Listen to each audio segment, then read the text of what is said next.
বাসের বাড়ি থেকে মেয়েরা অংশ পায় না। কোথায় পায়? এরপরে রাঙ্গুনিয়া থানা সদরে আরো 1 থেকে 2 100 শতক 1 একর জমি আছে, এটাও মেয়েরা পায় না। তো মেয়েরা কোথায় পায়? ওই যে চকের ভিতরে, ওই যে মাঠের ভিতরে, সেখান থেকে মেয়েদেরকে দিয়ে দেওয়া হলো। আমি জিজ্ঞাসা করতে চাই, এটার নাম কি? আপনাদের অঞ্চলে কি এই জাতীয় সিস্টেম আছে নাকি? বাবার বাসা থেকে দেয় না মেয়েদেরকে? এটা আছে আপনাদের অঞ্চলে? 2 রকমের, কেউ বলে আছে, এদিকে বলে নাই। আমি এখন কোনটা বুঝবো? যদি এই পদ্ধতি না থাকে তো বেঁচে গেলেন, আর যদি এই পদ্ধতিই থাকে যে বাড়ি থেকে বাসা থেকে মেয়েরা অংশ পায় না, তাহলে মনে রাখবেন এটার নাম বিচার না, এটার নাম অবিচার, এটার নাম জুলুম। এই বিচার যারা করবে, মামা হোক আর খালু হোক আর ফুপা হোক আর বড় আব্বা হোক, প্রধান বিচারপতিও যদি এ বিচার করে, আজকের বিচারপতি পরপারে আল্লাহর আদালতের সিরিয়াস আসামি। এদের বিরুদ্ধে সানি মামলা হবে আল্লাহর আদালতে, এদের বিরুদ্ধে মামলা হবে। কেন? কোরআনুল কারীম স্পষ্ট বর্ণনা করে দিয়েছেন, লিযযাকারি মিসলু হাদ্দিল উনসায়াইন।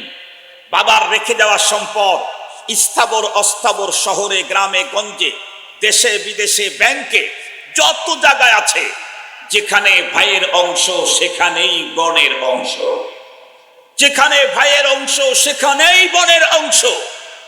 এখন শহরের জায়গা মেয়েদেরকে না দিয়ে, গ্রাম থেকে কিছু পরিত্যক্ত জায়গা মেয়েদেরকে দিয়ে, শহরের 1 কাঠা জায়গা 50 লাখ টাকা বিক্রি করে, সেই টাকা দিয়ে আপনি ফ্যামিলির সব সদস্য নিয়ে হিলটন আর জমজম টাওয়ারে অবস্থান করে, 5 স্টারে অবস্থান করে হজ পালন করবেন।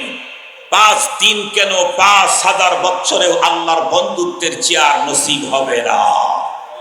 কেন? কারণ এগুলি হারাম টাকা, এগুলি হারাম টাকা, হারাম। আরো অনেক হারাম আছে। কলমের খোসায় দেশ ও জাতির টাকা লুণ্ঠন করে পরবর্তীতে বার্ধক্য বয়সে প্রতি মাসে ওমরা আর প্রতি বছর হজ করে, এই হজ দিয়ে তামাম জীবনের হজ দিয়েও আল্লাহর বন্ধুত্ব বরণ সম্ভব না। মুসলমান ভাইরা আমার কথা ভালো করে বুঝবেন। তাহলে হজের আমল সবচাইতে সংক্ষিপ্ত কোর্স, যেই কোর্সের মাধ্যমে পৃথিবীর একজন ইমানদার আল্লাহ পাকের বন্ধু হয়ে যেতে পারে। কিন্তু এই কোর্সটা কমপ্লিট করতে চাইলে একটা জেনারেল শর্ত হলো, এই কোর্স কমপ্লিট করার জন্য যে অর্থ ব্যয় হবে, সেই অর্থগুলি হতে হবে 100% হালাল। দ্বিতীয় নম্বরে বন্ধুরা আমার, হজের আমল দিয়ে মাত্র 5 দিনে তামাম জীবনের সমস্ত গুনাহগুলি ক্ষমা নিয়ে আল্লাহ পাকের বন্ধুত্বের চেয়ার অর্জন করতে চাইলে আরো একটা বড় শর্ত হলো, মান হাজ্জা লিল্লাহ। হজটা হতে হবে শুধুমাত্র কেবলমাত্র কার সন্তুষ্টি অর্জনে? কথা বলেন, কার সন্তুষ্টি অর্জনে? কিন্তু বর্তমান আমাদের দেশে আমরা কি দেখি, অনেক মানুষ হজ অথবা উমরা করার নিয়ত করে যখন ঘর থেকে বের হলো, তখন একটা সেলফি উঠায়া পোস্ট করে দিল, আমার জীবনের সবচেয়ে গুরুত্বপূর্ণ সফর কাবার উদ্দেশ্যে রওনা করলাম, বন্ধুদের কাছে দোয়া চাই। আমি জিজ্ঞেস করতে চাই, নিজে সেলফি উঠায়া জাতির কাছে দোয়া চেয়ে যে ফোকাসটা ঘটাইলো, এটা কি মান হাজ্জা লিল্লাহ, আল্লাহর ওয়াস্তে করলো? নিঃসন্দেহে না। বরং সে যে হজে যাচ্ছে, উমরায় যাচ্ছে, দেশবাসীকে তা জানান দিল। মনে রাখবেন, এই পদ্ধতিতে সালাত যে আদায় করবে মানুষকে দেখাবার জন্য, রাসূল বলেন ফাকাদ আশরাকা, সে মুশরিক, সে শিরকের গুনাহ করলো। যে হজ করলো ইউরাইন, মানুষকে দেখাবার জন্য, সেও শিরকের গুনাহ করলো। যে জিহাদ করলো মানুষকে দেখাবার জন্য, সেও শিরকের গুনাহ করলো। তাহলে বলুন, হজটা কবুল হবার জন্য প্রথম মেজর যে শর্ত, যেই শর্তটা সবার জন্যই, সেটি হলো হালাল টাকা। 2 নাম্বার, হজ হতে হবে শুধুমাত্র কেবলমাত্র একমাত্র কার জন্য? এটি এখানেই শেষ। এরপরে কি করলো? এরপরে চলে গেল হজ ক্যাম্পে, এহরামের কাপড়টা পরলো, এহরামের কাপড় পরার পরে আবারও একটা সেলফি উঠালো, আবারও একটা সেলফি উঠায়া পোস্ট করলো। এই মাত্র এহরামের কাপড় পরে, এক কাপড়ের কাপড় পরে উদ্দেশ্য আল্লাহর ঘর উদ্দেশ্য করে এখন এয়ারপোর্টের দিকে যাচ্ছি, দেশবাসীর কাছে দোয়া চাই। নিঃসন্দেহে আল্লাহর সন্তুষ্টি ওর টার্গেট না, ও মানুষকে দেখাইতে চায়। এরপরে আরো কত বড় দুর্দর্শ আমার দেশের মুসলমান আমরা, আল্লাহ পাকের ঘরে গিয়ে খানায়ে কাবার চত্বরে পবিত্র মুকাদ্দাস জমিনে মাতাফে অবস্থান করে কাবা শরীফটাকে সাথে নিয়েই নিজে আরো একটা সেলফি উঠায়। এটা কত বড় দুর্দর্শতা আপনারা শুনলে অবাক হবেন। আমাদের বাংলাদেশের রাজনীতি অত্যন্ত নোংরা, এখন সিরিয়াস নষ্ট রাজনীতি এখন বাংলাদেশে চলে। কেন? তার কারণ হলো শুধুমাত্র কেবলমাত্র রাজনৈতিক প্রতিপক্ষ হওয়ার কারণে আপন ভাইকে নির্মমভাবে খুন করে। এই ঘটনা আপনাদের চিটাগাঙ্গেও ঘটেছে। কথা বলেন না কেন? চট্টগ্রামে ঘটে নাই? শুধুমাত্র কেবলমাত্র আর কোনো ইস্যু ছিল না, আপন ভাই রাজনৈতিক প্রতিপক্ষ হওয়ার কারণে নির্মমভাবে আপন ভাইয়ের হাতে খুন হওয়া। এটা মানবতার জন্য একটা লজ্জাজনক অধ্যায়। এটা আমাদের জন্য লজ্জা এবং চূড়ান্ত দুঃখ। এরপরেও ঘটেই চলছে এই ঘটনা। আল্লাহ পাক রাজনৈতিক অঙ্গনকে পবিত্র হওয়ার তৌফিক দান করুন। মুহতারাম হাজিরিন, প্রকৃত রাজনীতি প্রত্যেককে করার তৌফিক দান করুন। মানবতা নষ্ট করে কোনো রাজনীতির দরকার পৃথিবীতে নেই। মুহতারাম হাজিরিন, আমি সেদিকে যেতে চাই না। এরপরেও আজও রাজনীতিতে একটা জিনিস আছে, সেটি কি দেখবেন, আওয়ামী লীগের জাতীয় কাউন্সিলে বিএনপির যদি সর্বোচ্চ নেতাদেরকে দাওয়াত করে, বিএনপির নেতারা আওয়ামী লীগের কাউন্সিলে উপস্থিত হয়ে কখনো আওয়ামী লীগের সংস্কৃতি সভ্যতা বিরোধী কোনো বক্তব্য দেয় না, বরং আওয়ামী লীগের ভালো কর্মকাণ্ডের ভূয়সী প্রশংসা করে। বিএনপির জাতীয় কাউন্সিলে আওয়ামী লীগের নেতাদেরকে দাওয়াত করলে তারা ওই কাউন্সিলে উপস্থিত হয়ে বিএনপির কোনো কাজের বদনাম সেখানে করে না, বিএনপির ভালো কাজগুলি তখন তুলে ধরে। এটাই স্বাভাবিক। বিএনপির পার্টি অফিসে আওয়ামী লীগের নেতারা গেলে আওয়ামী লীগের কর্মসূচির বিরুদ্ধে নিষেধাজ্ঞা করে না, তাদের ভালো কাজের প্রশংসা করে। আওয়ামী লীগের পার্টি অফিসে বিএনপির নেতারা গেলে আওয়ামী লীগের বিরুদ্ধে কোনো কথা বলে না, সেখানে আওয়ামী লীগের পক্ষেই অবস্থান নেয়, কথা বলে। কিন্তু আমরা মুসলিম কত বড় দুর্ধর্ষ আর গাদ্দার! আল্লাহর ঘর খানায়ে কাবাতে গেলাম, ঘরটা আল্লাহর ঘর সামনে নিয়ে আল্লাহর হুকুম লঙ্ঘন করে সেলফি উঠাইলাম। আমার চাইতে বড় গাদ্দার আর দুর্ধর্ষ আল্লাহর জমিনে কেউ হয় না। কত বড় গাদ্দার আমি, কত বড় দুর্ধর্ষ আমি! মুহতারাম হাজিরিন, এই পদ্ধতিতে আল্লাহর ঘরে গিয়ে আল্লাহর হুকুম লঙ্ঘন, আল্লাহর ঘরে গিয়ে আল্লাহর হুকুম লঙ্ঘন, ছবি উঠানো। আসাহুল কুতুব বাদা কিতাবিল্লাহ সহিহ বুখারী খুলে দেখেন, যে অপ্রয়োজনীয় ছবি উঠায় তার উপরে লানত, যে ছবি ধারণ করে তার উপরেও লানত। মুহতারাম হাজিরিন, অথচ খানায়ে কাবাতে গিয়ে আল্লাহর ঘরের সামনে গিয়ে আল্লাহর হুকুম লঙ্ঘন করি। এই জাতীয় হাজি 5 দিন কেন 5000 বছর খানায়ে কাবায় থাকলেও, কথা বলেন, আল্লাহর বন্ধু হতে পারবে কি? কখনোই না। তাহলে এখন বুঝেন আমার দেশের কত পার্সেন্ট হাজিরা এখন 5 দিনে আল্লাহর ওলি হয়ে আসে। মুহতারাম হাজিরিন, তারপরেও সবচাইতে সংক্ষিপ্ত কোর্স হলো হজ। তবে এই হজের মাধ্যমে আমরা আল্লাহর ওলি হওয়ার সুযোগ কি আমাদের সকলেরই আছে? কথা বলেন কেন? কারণ পাখা নাই যে উড়ে যাব, টাকা নাই যে উড়োজাহাজে যাব। ঠিক বললাম? পাখা নাই যে মক্কাতে উড়ে যাব, টাকা নাই যে মক্কাতে উড়োজাহাজে যাব। এজন্যই একজন কবি বড় আফসোস করে বলতেন, हज की महीने जब जब आए दिल में अग जल जाए, तू अंगर सब जाए मदीना हमको ना ले जाए, दर्दे दिल की नात सुनाते हैं आशिक़े कमीना, শুনলো শাহে মদিনা। বড় আফসোস করে কবি আরো বলেছেন, ऐ मालिके आज़म ने मुझको गरीब करना क्यों है, बांग्ला से मुल्के मदीना दूर इतना क्यों है। কবি বড় আফসোস করে বলতেছেন, আয় রব, তুমি বাংলা থেকে তোমার পবিত্র মুকদ্দাস জমিন মক্কা মদিনা এত দূর কেন করলা? দূর করছো তো আমারকে গরিব কেন করলা? আমার তো পাখা নেই যে উড়ে যাব, টাকা নেই যে উড়ো জাহাজে তোমার খানায় কাবাতে গিয়ে হাজির হব।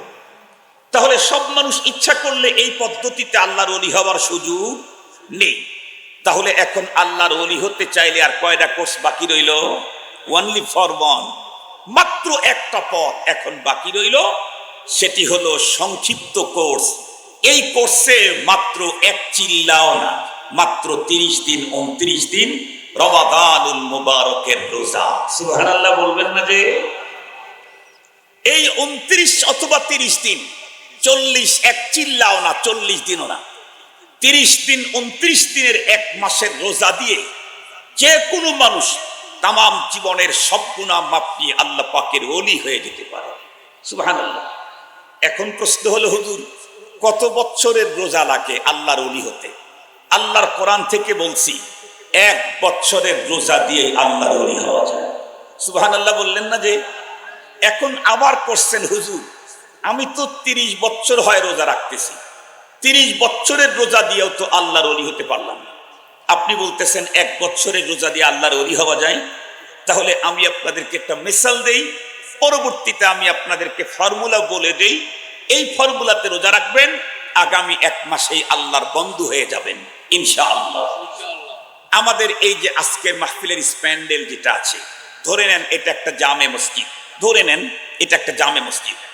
এই মসজিদের এই স্পেসটাকে ঠান্ডা করার জন্য ধরে নেন 15 টন এসি লাগালে, মিডিয়াম ভাবে ছেড়ে দিলেই পুরাটা এসি ঠান্ডা হয়ে যাবে। সেখানে লাগাইলাম 3 15 45 টন। কত টন লাগাইলাম? 3 15 45 টন লাগাইলাম। কিন্তু মসজিদের স্বাভাবিকভাবে ওয়াল থাকে কয়টা? 4টা। পশ্চিম দিকের ওয়ালে কোনো দরজা জানালা স্বাভাবিকভাবে থাকে না, থাকলেও একটা থাকে, খতিব ইমাম সাহেব ঢোকা বের হওয়ার জন্য, মুসল্লিদের জন্য কোনো দরজা থাকে না।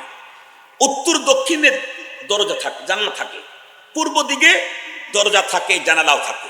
তো ধরে নেন এই মসজিদের উত্তর দক্ষিণ যে ওয়াল আছে 8 8 16টা জানালা, পূর্ব দিকের ওয়ালে 4টা জানালা আছে, 4টা দরজা আছে, আর 2টা জানালা আছে।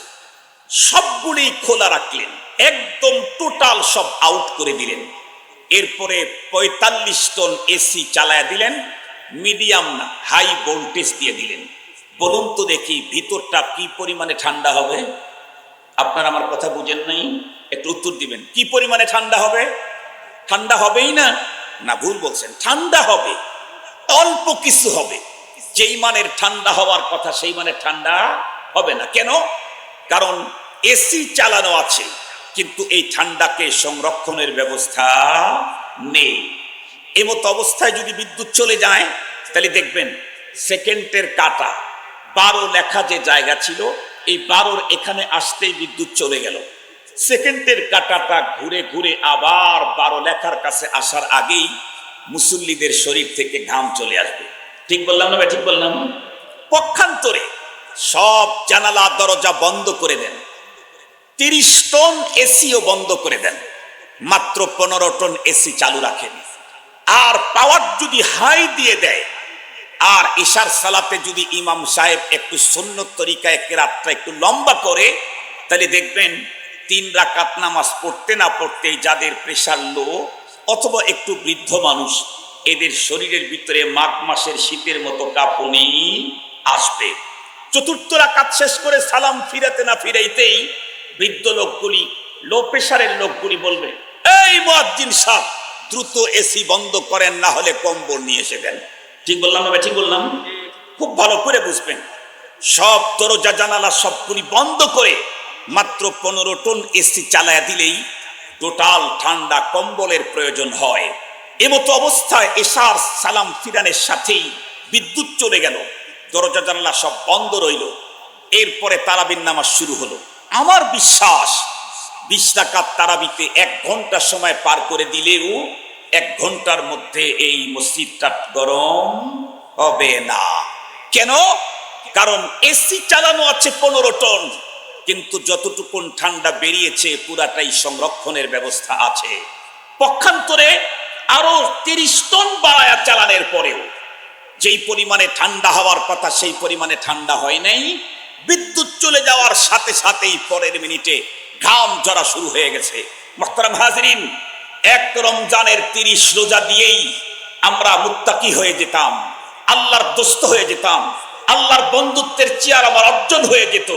কিন্তু দুঃখ হলো আমরা রমজানের রোজা দিয়ে তাকওয়ার মেশিন চালু করেছি ঠিকই, কিন্তু তাকওয়াটা সংরক্ষণের ব্যবস্থা করি নাই।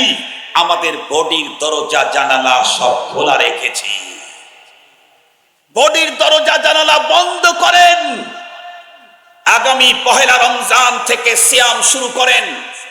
আহতাসিবু আলাল্লাহ, আল্লাহ পাকের উপরে পূর্ণ আস্থা রেখে চ্যালেঞ্জ করে বলেছি, 1 বছরের 30 রোজা দিয়ে আপনি আল্লাহর বন্ধুত্বের চেয়ার অর্জনে সক্ষম হবেন। মাত্র 30 রোজা। রমজানের রোজার দ্বারায় অন্তরের ভিতরে খোদা ভীতির মেশিন চালু হয় না? হয় না? কথা বলেন না কেন? চালু হয়, কিন্তু 100% খোদা ভীতি ঢোকে না। কেন? দরজা জানালা খোলা। মুসলমান ভাইরা রে আমার, বিষয়টা বোঝাবার জন্য একটা মিসাল দিলেই বুঝবেন। ধরে নেন কোনো একজন রোজাদার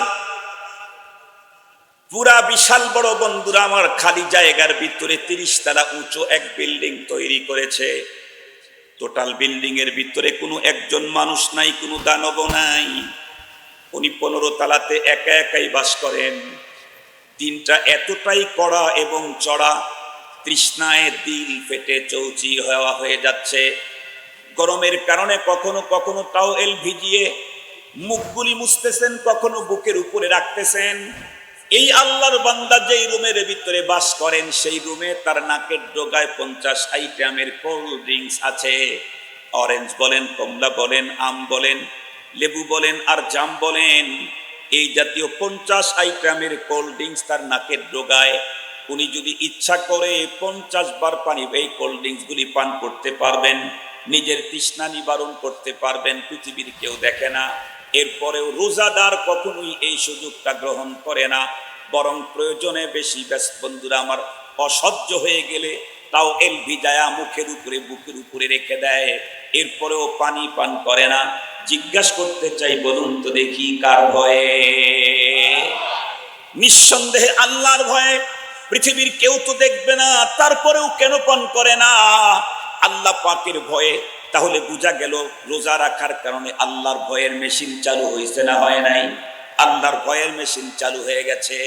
কিন্তু মুসলমান একজন রোজাদার রোজা রাখার পরে যতই তৃষ্ণায় কাতর হোক, সে কোনো সময় কোনো কোল্ড ড্রিঙ্কস পান করে না, এটা ঠিক আছে। কিন্তু চোখটাকে সব ধরনের গুনাহ থেকে তখনও হেফাজত করতে পারে না। জিহ্বা কন্ট্রোল করেছে, পেট কন্ট্রোল, লজ্জাস্থান কন্ট্রোল, কিন্তু তার চোখ কন্ট্রোল হয় নাই। 100% খোদা ভীতি তার ভিতরে ঢোকে নাই। কেন?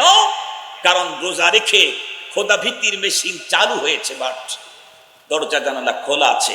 এই জন্য যেমনটি আল্লাহর ভয় ঢোকা দরকার তেমনটি ঢুকতেছে না। দরজা জানালা বন্ধ করুন। মাত্র জীবনের 30টা রোজা একবার রাখুন, আর জীবনে রাখতে হবে না তা কিন্তু বলি নেই। 1 বছরের 30 রোজা দিয়েই আমি আপনি মুত্তাকি হয়ে যেতে পারবো। এই 6 শর্ত দরজা জানালা কি কি? বিশ্বনন্দিত শেখুল হাদিস আল্লামা জাকারিয়া রহমাতুল্লাহি আলাইহি উনি ওনার কিতাবের ভিতরে লিখছেন ফাজাইলে আমাল। আপনারা ইচ্ছা করলে ওটা খুলে আপনারা দেখতে পারেন। এখানে লেখা আছে ফাজাইলে আমালের কথাটা আসলো, এজন্য দুটি কথা বলে দিই। মুহতারাম হাজিরিন, আমার দেশের ছোটখাটো কিছু ইসলামিক স্কলার আছে যারা ফাজাইলে আমালের লিখক শেখুল হাদিস আল্লামা শেখ জাকারিয়া রহমাতুল্লাহি আলাইহির লিখিত এই কিতাবের উপরে উচ্চবাচ্য করে, নানা রকমের মন্তব্য ছড়ে। এদের ব্যাপারে একটা কথাই আমি আপনাদের খেদমতে বলতে চাই, খুব ভালো করে মনে রাখবেন। আমাদের দেশে চিকিৎসা সেবায় নিয়োজিত আছে দুই প্রকারের মানুষ।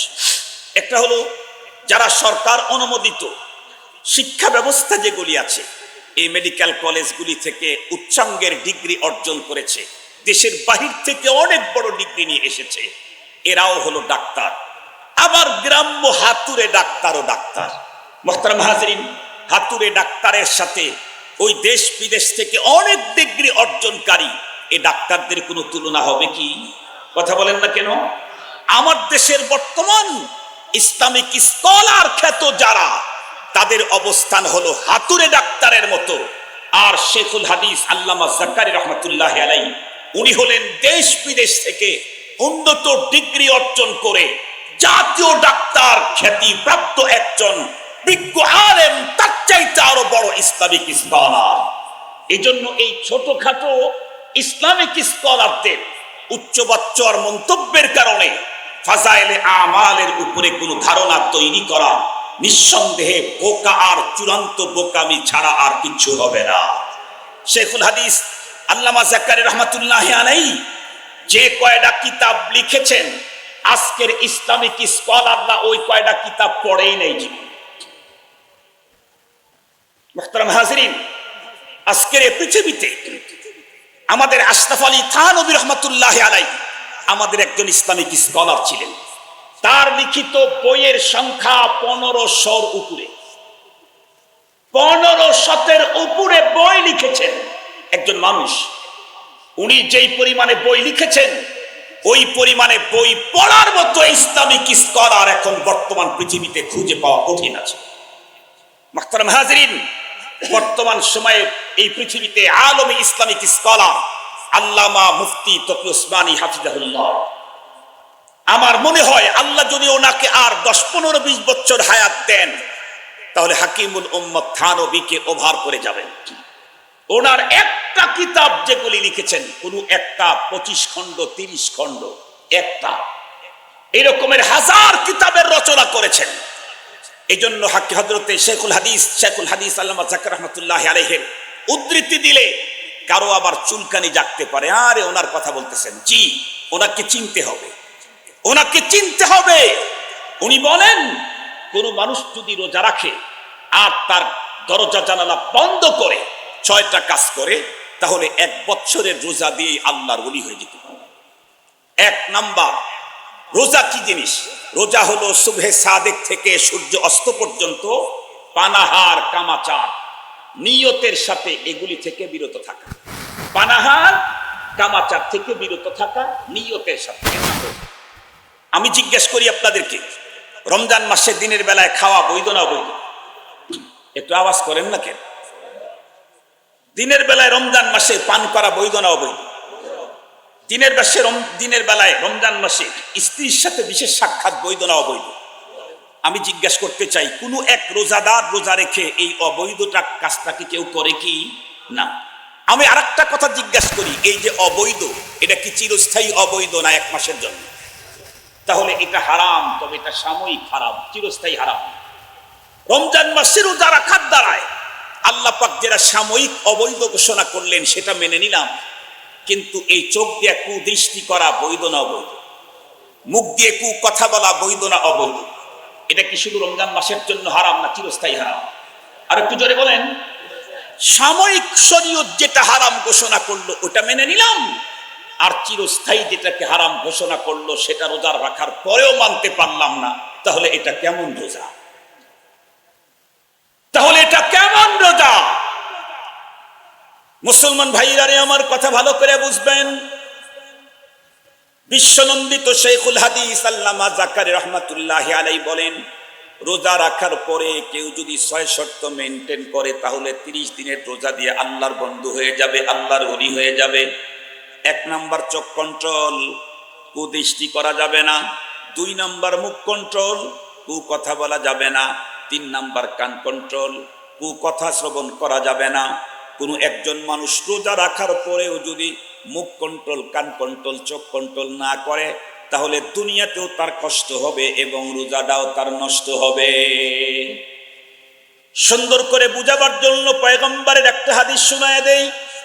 বিশ্ব নবীজির যুগে দুইজন মহিলা রোজা রাখার পরে চূড়ান্ত নার্ভাস হয়ে গেল। দুইজনকে এখন বাঁচানোই সম্ভব হচ্ছে না। একজন পুরুষ সাহাবী দৌড়ে নবীজির কাছে চলে গিয়ে বললেন, ওগো নবীজি, আমাদের দুইজন মহিলা রোজা রাখার পরে এতটাই নার্ভাস হয়ে গেছে, এখন তাদেরকে বাঁচানো কঠিন। আপনি অনুমতি দিলে এই দুইজন মহিলাকে আমরা বেলা ডোবার আগে কিছু খাওয়ার অনুমতি দিলে খাওয়াইয়া দেব। বিশ্ব নবীজি বললেন, ওদেরকে ইফতার করানোর দরকার নাই, দুই মহিলার কাছে দুইটা পাত্র পাঠিয়ে দিয়ে বলো তারা যেন স্বেচ্ছায় এই পাত্রের ভিতরে বমি করে দেয়। নবীজির নির্দেশ অনুযায়ী তাই করা হলো। এক পর্যায়ে দুই মহিলার নিকট দুইটা পাত্র পাঠিয়ে দিলে দুই মহিলা গলার ভিতরে আঙ্গুল দিয়ে স্বেচ্ছায় যখন বমি করলো, তাদের পেট থেকে মুখ দিয়ে যা বেরিয়ে আসলো দেখার পরে দুই রোজাদার মহিলাও হতবাক হয়ে গেল। কি দেখলো তারা? দেখলো তাদের মুখ থেকে বেরিয়ে এসেছে তাজা গোশত আর রক্ত। ওরা অবাক, আল্লাহ, তামাম দিনটা তো রোজাই রেখেছি, দিনের বেলায় কোনো কিছু খাইনি, এবং সাহারির টাইমেও তো আমরা গোশত জাতীয় কোনো আইটেম খাইনি, এখন যা বমি করলাম তার ভিতরে তাজা রক্ত আর গোশত দেখতে পাই, এটি কেন? বিশ্ব নবীজির কাছে দুই পাত্র হাজির করা হলে পয়গম্বর বললেন, এই দুইজন মহিলা রোজা রেখেছে বটে, কিন্তু তাদের মুখ আর কান কন্ট্রোল করতে পারে নাই। একজন তার জবান দিয়ে গীবত করতেছিল, আর একজন তার কান দিয়ে গীবতগুলি মজায় মজায় শ্রবণ করতেছিল। আল্লাহ পাকের কোরআনে আল্লাহ পাক বলেন, আয়ুহিব্বু আহাদুকুম আন তাকুলা লাহমা আখিহি মাইতান ফাকারিহতুমু।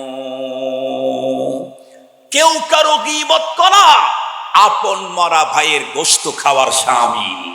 মুহতারাম হাজিরিন, নবী আলাইহিস সালাম জানায়া দিলেন, এই দুই মহিলা রোজা রেখে যে কষ্ট পেয়েছে এটি অনাহার অভুক্ত থাকার কারণে নয়, এটি হলো রোজা রাখার পরেও মুখ কন্ট্রোল আর কান কন্ট্রোল করতে পারে নাই, এজন্য তার এত কষ্ট হয়েছে।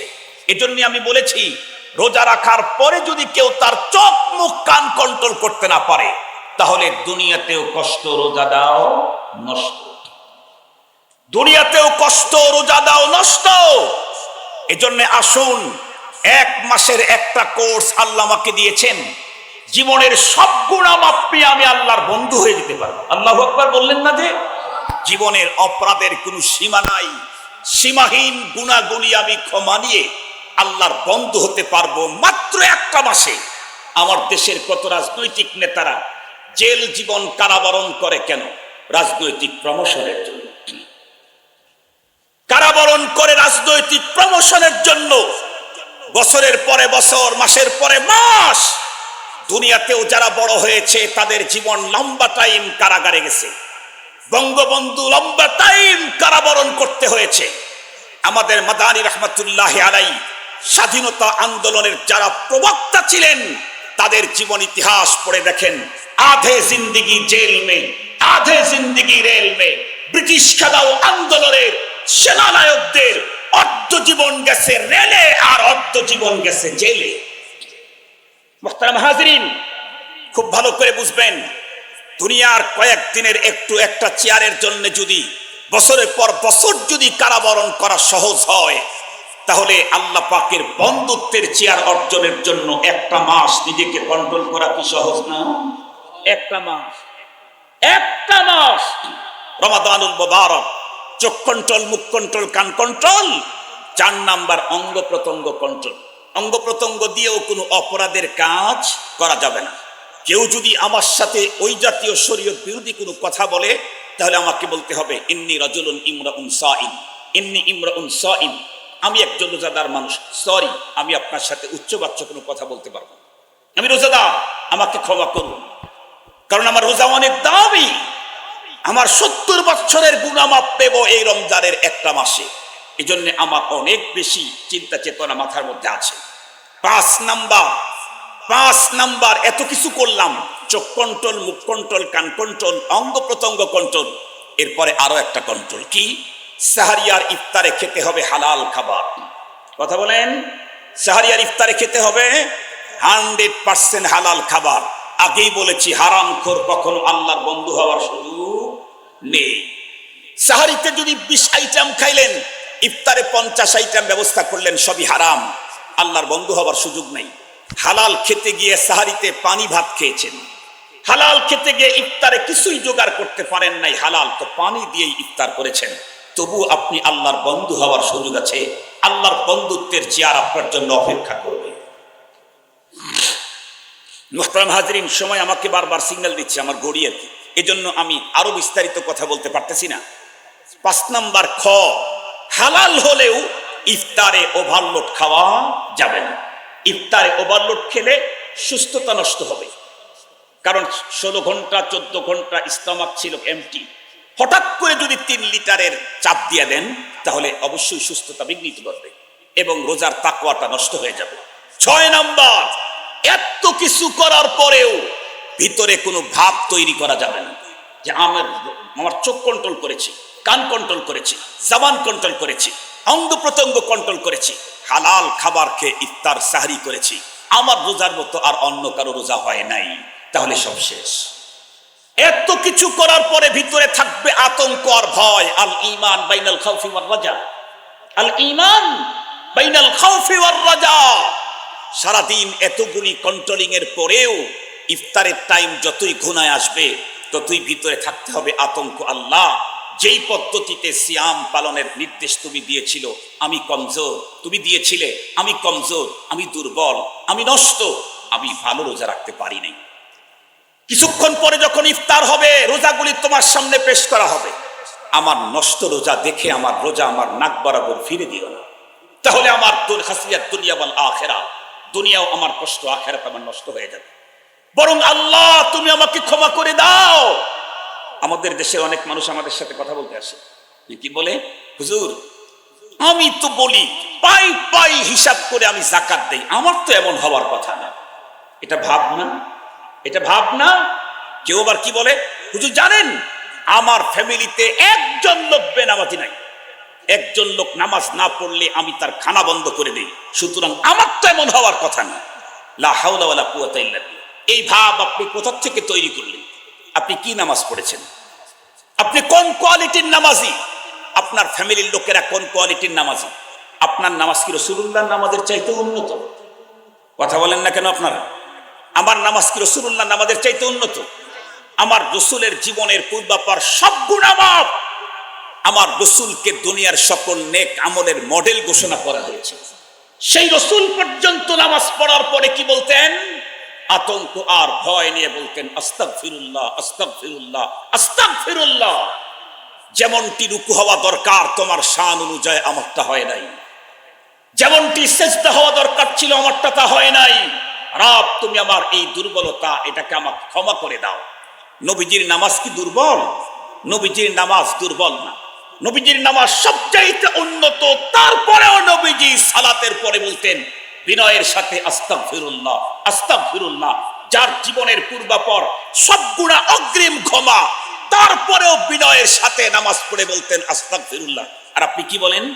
আমি পাই পাই যাকাত দেই, আমার তো এমন হওয়ার কথা না। আমি আমার পুরো ফ্যামিলি নিয়ে নামাজ পড়ি, আমার তো এমন হওয়ার কথা না। আপনি কি এমন নামাজ পড়েছেন? আপনার টোটাল জীবনের একটা রুকু তো মুহাম্মদুর রাসূলুল্লাহর রুকুর মতোই করতে পারেন নাই। মুহাম্মদুর রাসূলুল্লাহ নামাজ পড়ার পরে বিনয়ের সাথে ভয়ে মালিকের কাছে ক্ষমা চাইলেন। আর আপনি ভাব দেখান, যে ভাব দেখাবে তার অভাব দুনিয়া এবং আখিরাতে কোনোদিন ফুরাবে না। বরং মালিকের সামনে হতে হবে অত্যন্ত বিনয়ী, অত্যন্ত বিনয়ী। ইফতারের টাইম যখন ঘনাইতে থাকবে তখন আপনার ভিতরে থাকতে হবে এই ভাব, আল্লাহ আমার রোজাটা তো এখন তো ইফতার হয়ে গেলে রোজা আপনার কাছে চলে যাবে, আমারটা তো নষ্ট, আপনি আমার নাক বরাবর মেরে দিলে আমার জীবন নষ্ট হবে, আখিরাত আমার নষ্ট হবে। আল্লাহ আপনি আমার এই কমজোর নষ্ট রোজাটাকে আপনার দয়া দিয়ে কবুল করে নেন। তাহলে কি হবে? মুহতারাম হাজিরিন, একদিন কানলাম, 2 দিন কানলাম, 3 দিন কানলাম, মালিক তখন বলবেন তোর রোজাটা তো ভালো হয়নি, কিন্তু তোর কান্নাটা বড় আমার কাছে মজা লাগছে। সুবহানাল্লাহ বললেন না যে তোর রোজাটা অত সুন্দর না, কিন্তু তোর যে বিনয়, তোর ভিতরের যে ভয় আর আতঙ্ক, এটা আমার কাছে ভালো লেগেছে। আয় তোকেও আমি একটা বন্ধুত্বের চেয়ার গিফট করে দিলাম। মনে থাকবে তো ইনশাআল্লাহ? এই 6 শর্ত মেনে আগামী রমজানে আমরা সালাত সিয়াম পালন করব ইনশাআল্লাহ। যার যত বৎসরের গুনাহ আছে ক্ষমা পেয়ে আল্লাহর বন্ধুত্বের চেয়ার অর্জন হবে ইনশাআল্লাহ ইনশাআল্লাহ। আল্লাহ তাআলা আমাদের সকলকে আলোচিত কথার উপরে জীবন গড়ার তৌফিক দান করুক। ওয়া আখিরু দাওয়ানা আলহামদুলিল্লাহি।